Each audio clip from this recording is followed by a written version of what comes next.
Together with American songwriter, we had the opportunity to talk with Chaz Cardigan. Adam was able to talk to Chaz over the phone. Chaz is the first artist that is jointly signed to Capitol Records and Loud Robot. Loud Robot is the new record label from J.J. Abrams' production company, Bad Robot. Chaz recently released his catchy new single, SOS, so check it out. And make sure to check us out on YouTube and Facebook at Bringing It Backwards, and follow us on Instagram and Twitter at Bringing Back Pod. And we'd appreciate your support if you follow and subscribe to our podcast wherever you listen to these podcasts. We're Bringing It Backwards with Chaz Cardigan. Hey, man, good to meet you, kind of. Nice to speak with you. How are you, man? Nice to speak with you. I'm good. I'm going to apologize in advance. I'm on a walk outside. The wind's not too bad, but I needed to get out of the house, and that's just where I am, and that's how I'm trying to stay sane right now with everything else going on. So, yeah. Dude, go for it, man. You sound great on my end, so I'm all good. All right. Awesome. Thank you, man. Yeah. Thank you for taking the time to speak with me. No, man. Thank you. I really appreciate it. So Chaz, tell me, I read that you are currently in Nashville, but are you originally from Nashville? I'm originally from about 2 hours north in Kentucky, small mid-sized town called Elizabethtown. Mm-hmm. Grew up without a real music scene there locally, and so Nashville was kind of the closest nexus for getting your feet wet with music. So that's what took you to Nashville, just because it was the biggest, and it's the music capital of the world, basically. Yeah, no, it's been a great city to base everything out of. Honestly, I love living here. Yeah, that's awesome. I mean, how did you get into music originally? I was always just looking for things to make, things to create. As a kid, I was always making little inventions with like shoestring and tape and stuff.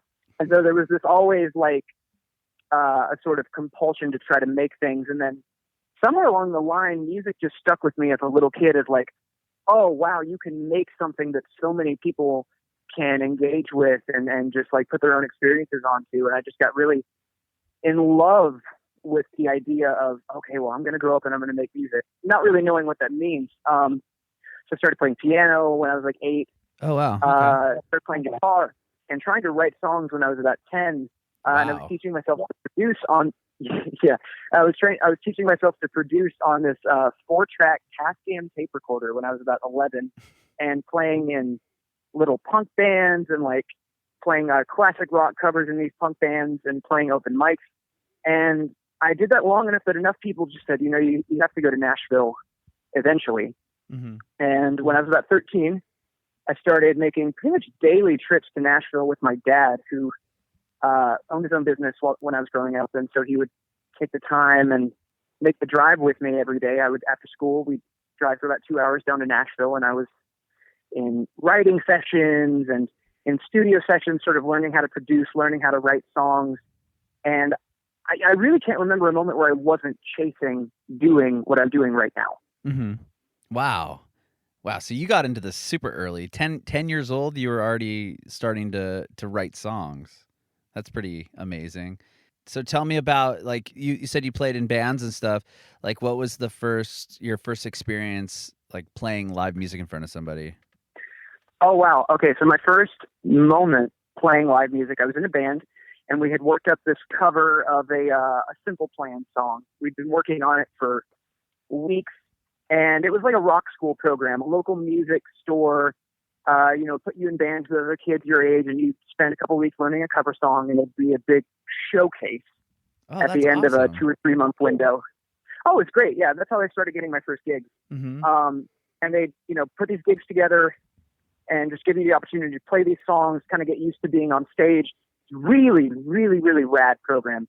And we played the Simple Plan song, and I remember like everything in my body shaking and just thinking, oh my God, I'm terrible. I'm so bad. And we played the song, and it was fine. Mm-hmm. But I remember getting off and going, no, I need a redemption shot. I got to go back and do something else. And so I like ran through the crowd, and like I pulled on the sleeve of one of the guitar techs there. And I was like, dude, you have to let me play one of these acoustic guitars please let me get back up in front of this crowd and try to sing another song because I did so bad. And so I just felt, because I was so nervous. I was 11, I'm pretty sure. Yeah, I was 11. Yeah. And I just, so I convinced this guitar tech to let me take an acoustic guitar, get back on stage, and I did a cover of a Goo Goo Dolls song. And for me, it's so weird, but that was the moment where I was like, oh yeah, this feels right. This feels a little bit better. And I think what it was that in the band situation, I was so worried about what everyone else was doing. I was so worried about the whole thing falling apart. And I was so anxious about all these pieces of the whole not working in tandem that I was like, no. I need a shot to do this where it's just me worrying about myself. And it went fine. I mean, both performances went fine. But I still, I think, feel that tendency, except now it's been a couple decades of learning how to work with people, how to talk to people. And I have a lot more fun now managing so many things going on in tandem. Mm-hmm. That's good. Because you have a live band when you perform now as Chaz Cardigan. Yeah. Okay, that's cool. Well, tell me about so this this program you're in. That's, I mean, is like a School of Rock type program. They would put you guys in little bands, and then you would do this big performance at the end. Like after that, did you start any bands? Yeah, I did. I would start bands with kids in my school, and then it would be this whole thing, right? You make flyers, and we'd make a MySpace, and we'd do all these things like, oh, we're a band, and we'd tell people at school we're a band, and then we'd get together for one practice at my place, and then everyone would go, yeah, I don't really think I want to be in a band. Oh, and really? So I fell into this situation a lot in like middle school where I would be recording demos at my house on my tape recorder or like a little digital tape recorder. And I would tell everyone in my band at the time, like, okay, guys, we wrote a song. We have a song. Mm-hmm. And I would say, like, yeah, I put it up on MySpace. It's got a couple thousand plays. Guys, we're getting a couple thousand plays. Wow. And everyone would just go, yeah, awesome. And they'd go around school and be like, yeah, we put this song on MySpace. Isn't it rad? Which is so fine. I mean, we were like 12. Mm-hmm. And in my mind, it was this democratic process as well, even though it totally wasn't. But I did keep up with a couple kids that I was in bands with growing up, for sure. One of them I saw last year at Forecastle. One of them lives in Nashville and is making country music now. Yeah, it's a pretty cool little network. Mm-hmm. That is cool. And those are the kids that you met at the school that had the band and stuff? Yes. Nice. That's awesome. Well, tell me about, going down to Nashville and convincing your dad, hey, drive me down to Nashville 2 hours away after school so I can write songs. Like, how did that all kind of come together for you? Honestly, my dad's really, really cool. And it was this great thing he was so consistent about while I was growing up, where he would always tell me, you can do anything you want to do, but you have to figure out how it's going to make money.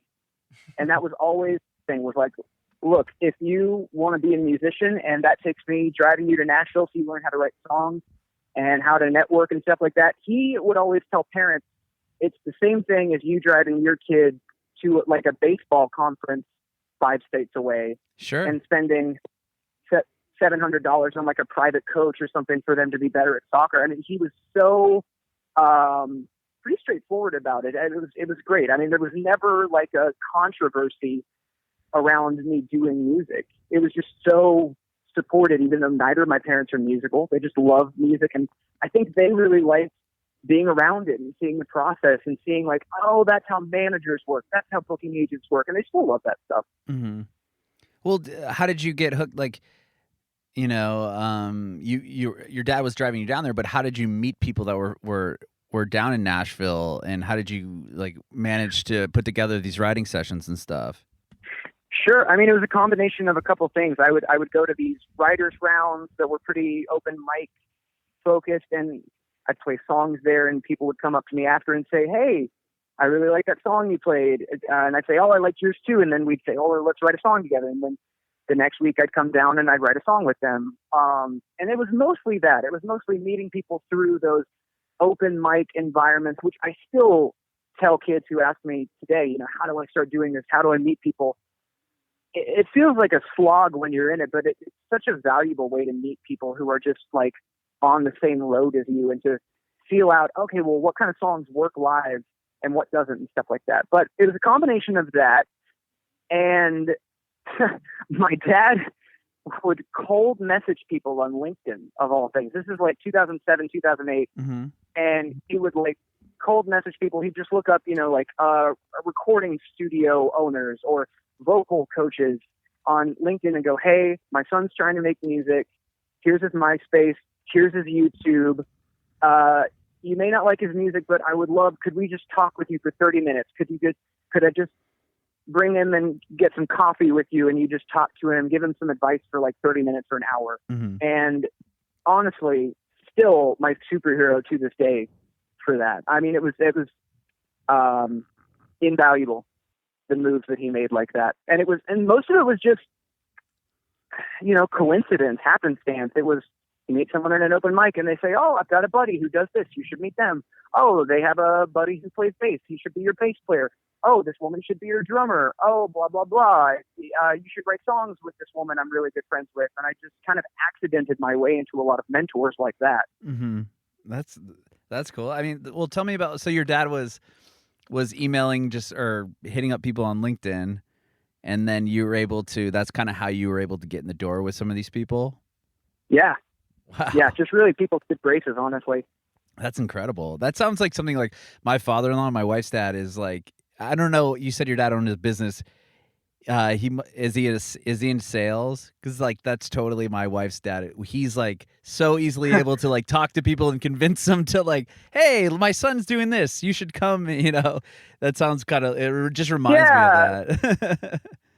Yeah, I wouldn't say sales. He's a contractor. Okay, but contractor but electrical contractor in a pretty small town where, you just get to know everybody. And he's always been so good about just meeting someone and he's just a friendly dude. I love my dad. Yeah, that's awesome. That's cool that he's so supportive too. I mean, yeah, super supportive and definitely faced, the suspicion of a lot of parents who are like, why are you doing this? What's the end game for you? And he'd just be like, he'd just say, hey, I think my son really wants to do this. And I feel like it's worth it. I have the freedom to help him with this, and why not? Mm-hmm. So that was like 2000. You said 2007-ish when that was going on. Yeah, 2007 until about 2012. Those were the years I was coming up and down to Nashville, and like going to school during the day. I'd leave like 30 minutes early, and we'd go down. I'd have a writing session, or I'd play a show or something, and then I'd do my homework on the way back. Get home at 1 a.m, and then we'd do it again the next day. Oh my gosh, that's crazy. Crazy. That is crazy. So 2012, is that when you moved down to Nashville eventually? 2013. Yeah, I moved right after I graduated high school. Okay. And did your whole family uproot down there, or is it just you? No, just me. Yeah. And tell me about, so you moved down there 2013, and then just continued writing with people and tried to, build your network. Is that kind of what happened next? Yeah, really building the network and honestly, being 18, I really was like, oh, I totally get it. I know exactly what I'm doing. I'm like, big man on campus. I wasn't going to college. I was paying my bills mostly with part-time jobs that I was working, but I would get a production gig every now and then, and I'd produce tracks for rappers or something. And I'm like, oh yeah, I'm a producer. I got a really big head really quickly at 18 thinking, oh, I just know exactly how this all works. And then that totally collapsed in on me. And I mean, I ended up pissing off a lot of mentors that were great to me when I was a kid. And now we're cool, but definitely for a few years, they kind of left me to sort of figure out my own deal and be like, all right, you don't want to listen to me. You don't want to take my advice. Cool. That's fine. You need to go figure that out. And honestly, great move on their part. Spent some time, sleeping in my car for a few weeks and just always trying to figure out, all right, well, how do I make music pay the bills? Because it almost never did. Sure. And I was always supplementing with working as a waiter or working as a barista, or I was a receptionist. I was a return specialist at O'Reilly Auto Parts, of all things, and working in warehouses. And it was just always like between jobs. Couldn't hold it down because I was always so focused on trying to get music to go. I was a terrible employee. I really, really was. And so at some point, it just started working. Mm-hmm. At some point, I just said, okay, well, I have to do nothing but music. I'm going to make music pay the bills. And this job that I just left like yesterday, that's going to be my last day job ever. And this would have been around late 2016. I started focusing towards trying to write stuff for Sync, for like film, TV. Mm-hmm. Got into playing a few more rounds again, even though I felt like, oh man, I should be years beyond this. But like trying to keep my ego in check with it. And what was so lucky was that my rep at CSAC, which is the PRO that I'm signed to, Mm-hmm. of all things, I had this rep for years who was great, but he was just over it, and he was ready to retire and was like, I don't know what to do with music. So he would always tell me you should go move to Minneapolis, of all things. Interesting. And then one day while I'm making what became the first Chaz Cardigan record, I'm checking CSAC to like register some shows, and I see that my new rep was this guy who had played bass for me when I was like 15. Total coincidence. Crazy, right? And like that's serendipity. So I set up a time to hang with him. I go play him some of the stuff I'm working on. He's like, "This is cool. Let me know when the record comes out." That record comes out, and he just started sending it to a bunch of people in town.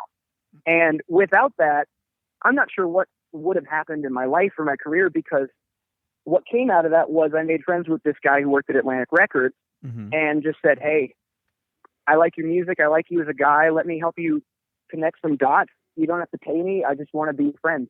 And we're still friends. And he introduced me to my lawyer, who became, and then the person who became my booking agent. And then eventually to the guy who became my manager, is still my manager. And then through that manager, that's how I got linked up with Capitol. Wow. And all the while, just playing every show that came along, trying to take every production opportunity, always stringing money together, figuring out like, all right, how do I make it by? I've got $100 this month in rent due next week. What do I have to do? And I mean, I was living in that fight or flight place from 2013 until like the very beginning of 2018. Wow. So the first record was what the old the guy that played bass with you, that's what he was kind of shopping around to people, like, oh, check out, my buddy, he's amazing. Yeah. Wow. Yeah. Which part of me is like, oh, he oversold it, but I'm listening back with hindsight. But yeah, I mean, it really was just such a great coincidence that he happened to become my CSAC rep, and something I had no control over. So when I hear people say like, oh, it's so much of it's luck. Yeah, man, so much of it really is luck. But I think the other side, there's this like Ben Franklin quote, luck is opportunity meeting preparation. Sure. Totally retweet that until the day I die.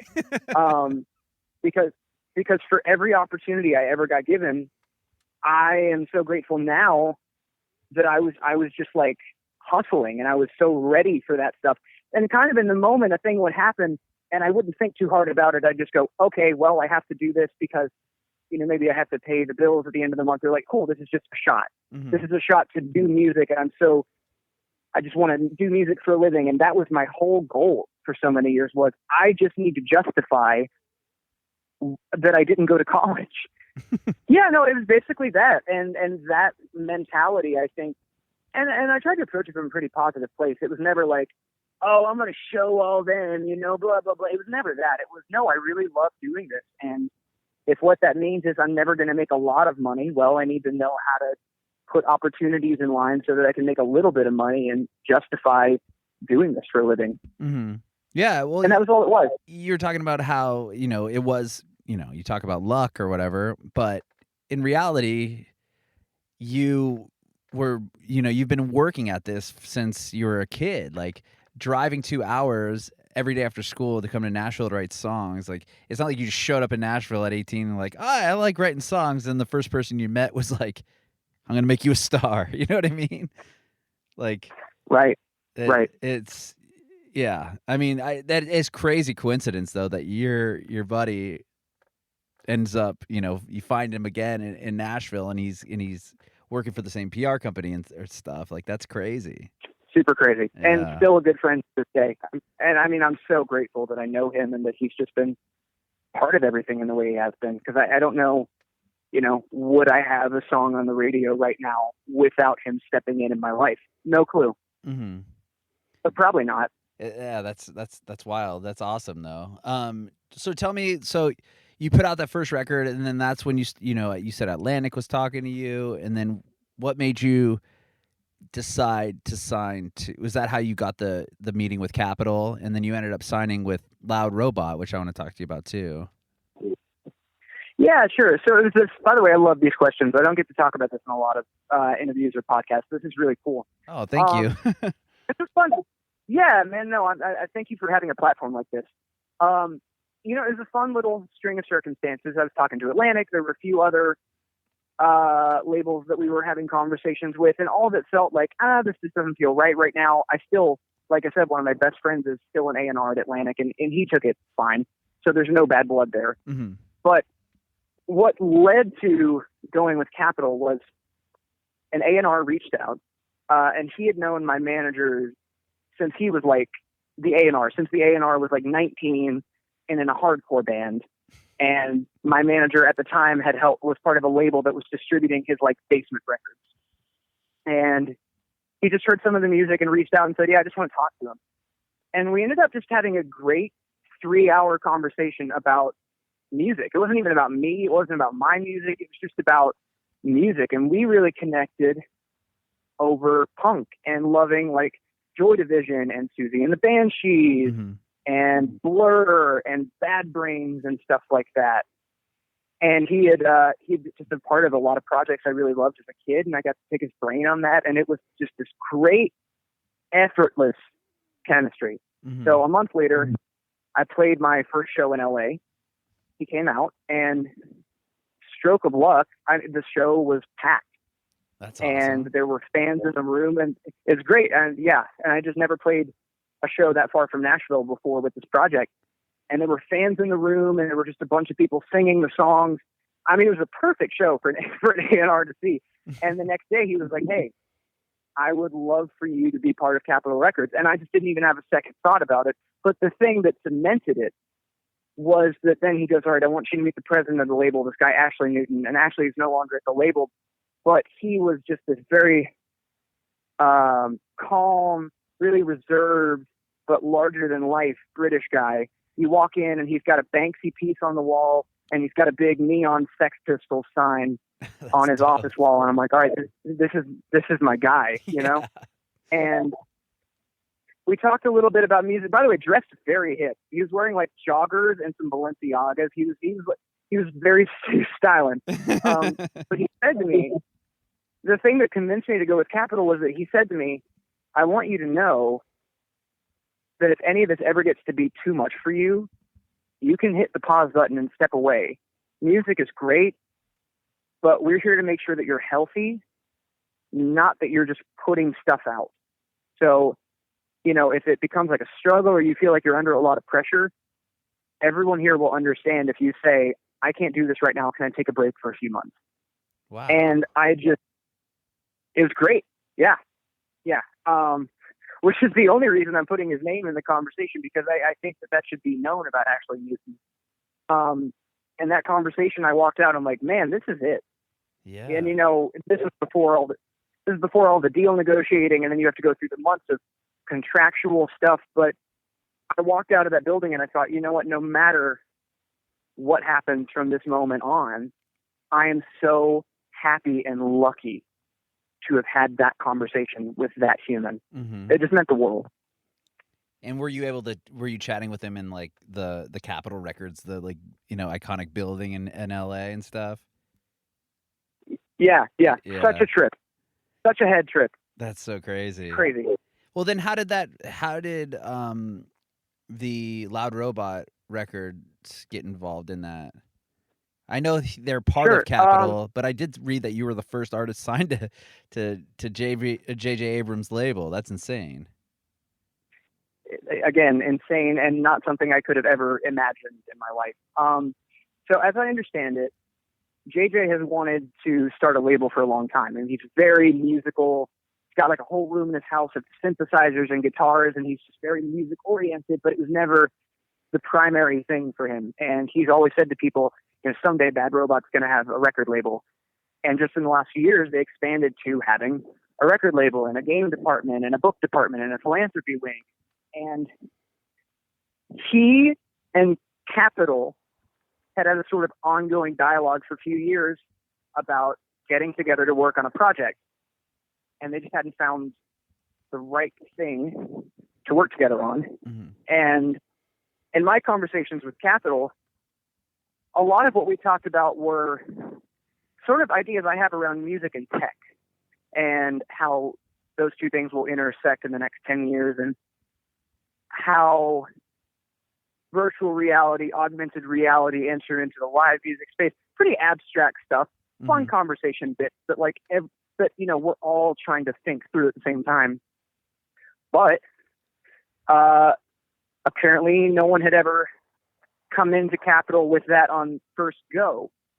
And so they took that Bad Robot, and the conversation that we had was that same conversation. How do music and tech interface together in the next decade? How do you change the music experience and the live music experience and make it a multimedia thing?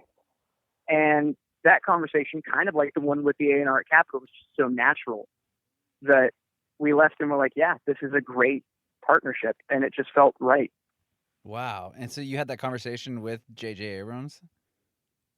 No, I wish. No, JJ is not directly involved in the music wing of everything. He sort of oversees and greenlights everything on the music end, but they've got two A&Rs at Bad Robot who are fantastic, really come from like the alt music world, and that's who I spoke to. And then, so far I've only met JJ one time. We've passed in the hallway a few times at Bad Robot, which is crazy in itself, but we've only really had one. Yeah, we've really only had one real face-to-face conversation, and he was great. He's everything you want him to be. Yeah, that's awesome. That's crazy though. So did they tell you like, hey, we haven't signed anyone yet. This is the idea. This is what we want to do, and then we want you to be the guy, the first person. Is that kind of how it happened? It was, yeah. It was a phone conversation. My A&R called and said, "Hey, you should know, I sent the music over to Bad Robot," and I'm just like, "What? Why?" And he tells me about this idea they have. He's like, "I think you're the right fit. I'm not making any promises. Let's talk with them and see what feels realistic." And I mean, that alone, I came out of that conversation with him on the phone and was like, "Okay, wow. Well, even if that doesn't happen, it's so crazy." I'm just trying to be great. Yeah, I really like so much of my life philosophy at this point is trying to soak in how crazy so much of this is. So no matter how long it lasts, you really just to be grateful that any of it's happening at all. Sure. Yeah. I mean, that's awesome. And then you've just put out Vulnerabilia. Is that how you say it? Because Vulnerabilia. Yep. Okay. Yeah. Vulnerabilia. Yeah. So tell me about that album, putting it together. Was that ready when you signed to Capitol and stuff, or did you start that record after you signed the contract? No, it was, yeah. I had already produced and finished that record when I was signed. Wow. Which was really, an unexpected treat, because we were planning on putting it out indie. And then it just so happened Capitol got in and they said, "This is really good. Let's put it out together." Wow. And then after that, we've been working on music for what's coming next. And that's been, so sorry, all these cars around me. I couldn't even hear it. It's all good. Oh, no. Oh, great. So after Vulnerability is really when we started working on music together. And I'm so excited for that music to come out. Yeah. Well, you just put out Vulnerabilia, right? Not too long ago, a couple months ago. Yeah, okay. February. Yeah, February. Well, tell me about that record and putting it together and putting it out. I know that you said that you didn't have a label when you wrote and recorded it, so you're still independent. You can kind of do what you wanted. Tell me the concept behind it. Yeah, so what was happening was throughout the course of 2018, Nashville was sort of forming a little new pop and alternative scene that hadn't really existed there before. Mm-hmm. And sort of what happened was that everybody who wasn't a country writer got sort of fell into the same gravitational pull together around the electronic music that was happening. And so I would end up in these rooms with way more electronic focused producers, and we'd write these songs I'm still super stoked on, and I love playing live, but that were definitely more polished, a little more pop focused Mm-hmm. than what I had worked on throughout the rest of my life. And then in between those, I was writing, pretty guitar heavy songs, or more, and not even left leaning, but comparatively left leaning songs, and saying to myself, okay, I'm really proud of the songs coming out. We're getting new music Fridays left and right, but I want to make sure that everyone knows that I need guitars and live drums on a record. So I was saving all of those for, was it an album? Was it an EP? No one really knew. And then the time came and I just thought, you know what, I should produce this like I produced the first record, because then it's going to sound how I imagine my stuff should sound.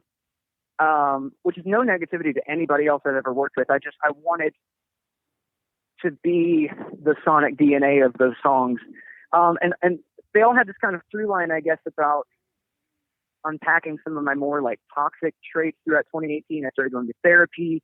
I got diagnosed with a panic disorder that year that finally I've got this word for this Mm-hmm. chronic series of panic attacks I've been having my whole life, and sort of looking through my life and what that meant, and okay, well, what do these songs say? They say then that you should feel your feelings as deeply as possible. Take a real look at yourself. Know that you're capable of radical change. You're capable of radical love. And it's okay to not know what you're doing. No one does. No, totally. That's such a great message. The current single out now is Not Okay, correct? Yes, sir. Yeah, and I saw it's charting on Billboard. I mean, that's amazing. Tell me about hearing it. You said it's on the radio and stuff? Yeah, it's insane. Really, really insane. Tell me about hearing it on the radio for the first time and stuff. You know what's so weird is, just given the current situation with the coronavirus pandemic, I feel kind of disconnected from it, because I haven't really been in my car listening to the radio. Sure. And so it's been really weird, right, to check media base every week and see, oh, we moved up another shot, so we're getting plays in all these cities. Or my parents to call me and say, oh my God, I heard it on the radio. They played it today. Or oh my God, they played it on the Music Choice alternative channel Mm-hmm. that we just left on around the house while we were having a barbecue or something. Because I'm not actively listening to the radio to hear it. Mm-hmm. So it's really cool for me to see other people experience it in that way, and to know okay, well, at some point, a law of averages, I have to hear it at some point. But it is sort of not disorienting, but I do feel kind of displaced from it in that way. But I'm so proud that that's the song that's doing it, because it's about looking back at my life, like I was talking about. It's kind of I'd say the whole mission statement of the EP, but just saying everybody's got that something we can't fix with love or money. I don't, how many times can I fake it before it breaks me? I'm not okay. Mm-hmm. Everyone feels like they're crazy. Why can't I say it? I'm not okay. And it's just been kind of recontextualized by the quarantine experience for so many people.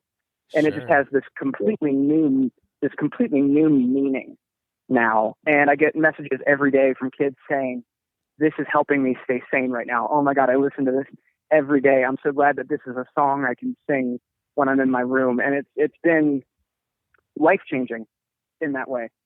That's amazing. That must feel really good to have, people reach out to you and tell you about, this song you wrote. It's really helping me right now in this pandemic, or even if it wasn't.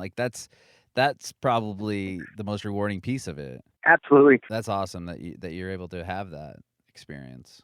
Yeah, man. I mean, I don't take it for granted at all. I've talked to a few friends who are also artists about this. It's crazy. You get into it as a kid and you're making music and you're trying to perform or whatever because you want the attention when you're a kid. You're like, oh, look at me. I'm so talented, right? And then you get old enough and you keep doing it, and at a certain point you realize that can't drive you forever, because that's going to destroy you if you're always using this thing that sure you're good at. But if you're always using it as a tool for validation, if you're always using it to say, oh, I'm worth something because I'm talented, man, you are going to break yourself so quick. And things go a lot smoother, and you become a lot more happy when you begin to see your talent and like, okay, I'm doing this as a way to put words to what other people may not be able to put words to, but they're feeling. So then it's not about you anymore. Mm-hmm. Like, yes, sure, I'm singing these songs. I'm on stage. It's my record. But I'm singing these songs and I'm up on the stage because someone else needs to say these things, and maybe they don't know how to put words together to say them. And it becomes this vehicle for other people. Mm-hmm. And it's just been such a gratifying experience to live from that place. And exactly what you just said, to know that I'm creating something that's helping people. Yeah. So much more valuable and energizing than saying, oh, look at me, I have a song on the radio. Aren't I such a good boy, you know? Yeah. That's awesome. I love your Instagram, man. I love the one that I was laughing really hard at was that you put the picture of, being on Billboard, and then you swipe over, it's like an out of focus picture of you, like making a weird face. Yeah. Right. I thought that was so funny. And I also did see on your Instagram that you have, is it kind of a podcast that you're doing? Like, it's called like what did I see? Wild World. Wild World. Yeah. Tell me about that. Yeah. Wild World was this really cool idea I'd had for a long time. This is crazy. Like, this thing had sat around in my notes forever. This idea, like, okay, Chaz talks about science concepts or history stories and tries to make it funny for kids and teenagers. Mm-hmm. And then we were in a label meeting one day talking about, well, what are some things that have nothing to do with music that could be cool? And someone says, it'd be funny to see Chaz talk about like history stories in 60 seconds or less. Cause I just love dumb, useless trivia. Mm-hmm. I eat that shit up so hard. I love like weird stories, weird science concepts. My brain makes a lot of space for that stuff. And I was like, yes, it's called Wild World. We'll make it here in a few weeks. And it's just been this great way to get to talk about stuff I'm really passionate about, and stories I think are cool that have nothing to do with music, and just a way to, like, I don't know, share these ideas and stories that I think are worth people's attention. Or every time I've had a question, I'm like, okay, well, why are phone numbers 7 digits? I can make a Wild World episode on it. It's been a really fun exercise to create. Yeah, that's awesome. Just like random little thoughts, like why are there 7 digits in a phone number? I don't know. But I bet I would love to hear about it in a 1-minute segment.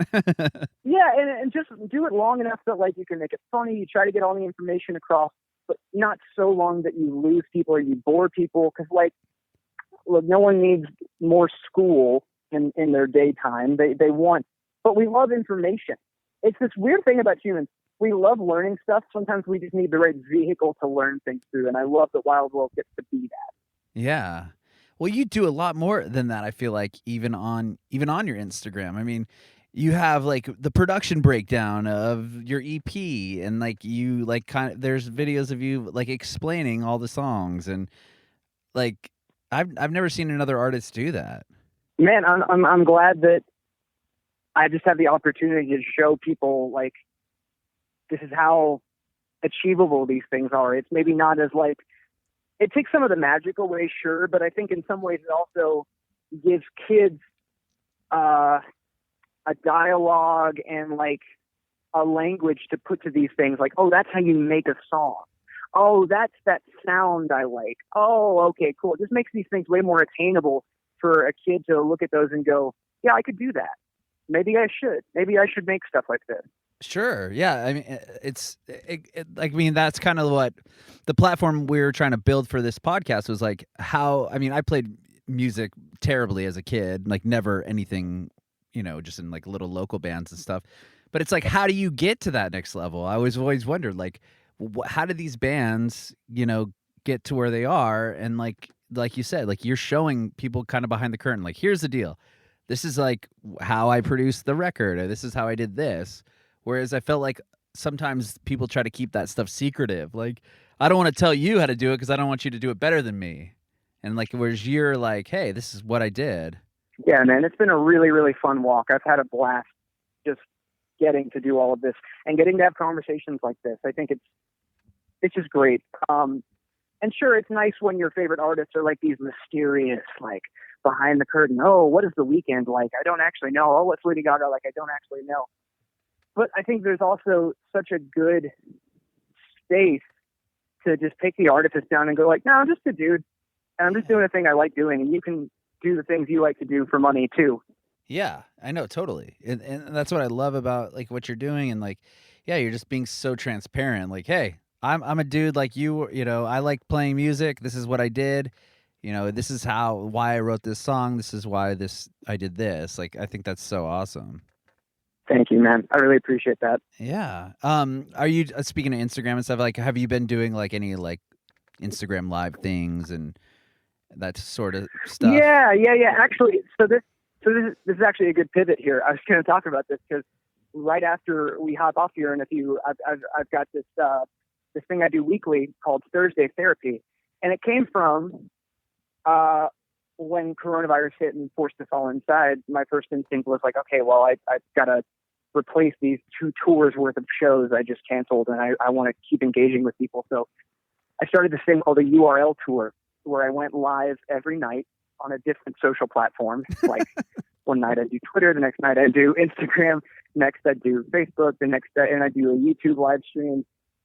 Just finding ways to talk to people, connect with people. And the thing that really stuck with people the most was on Thursday nights I would go live on Instagram and just let fans go live with me and let them talk about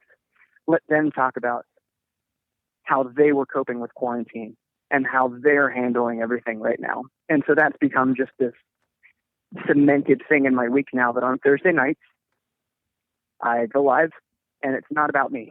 Mm-hmm. Talk for 30 minutes, an hour, whatever, however many people want to come on, and we just talk about how they're doing.